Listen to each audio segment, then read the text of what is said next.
ছেলে হওয়া এত সহজ না, অনেক কিছু ঘুরে আমাদের মাথায়। সব তো তোমার বইলা বোঝানো যাবে না, তারপরও কিছু বলি শোনো।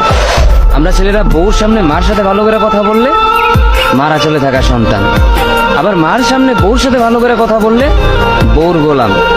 নিজের ছেলে মেয়েদের যদি মারি আমাদের দয়া মায়া নাই, আর ওই ছেলে মেয়েদের যদি কিছু না বলি আশকারা দিতেছি।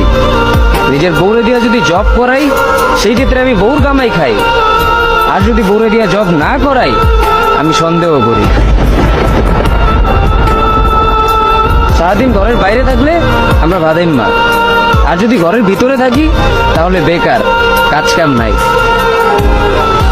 আর এই তোমাদের মেয়েদের গায়ে যদি আমরা ভুলেও টাচ করি না আমরা নির্যাতক, আর যদি তোমরা মেয়েরা আমাদের গায়ে হাত তুলো আমরা কাপুরুষ। আর একটা ছেলে কি বা করে পুরো লাইফে নিজের জন্য? মার ওষুধের থেকে শুরু করে বউ বাচ্চার প্রত্যেকটা শখ পালন করার দায়িত্ব একটা পুরুষের। কিন্তু কি লাভ এত কিছু কইরা? দিন শেষে একটা ভুল করলেই সবাই ভুলা যায় যে কে কি করছে তার জন্য।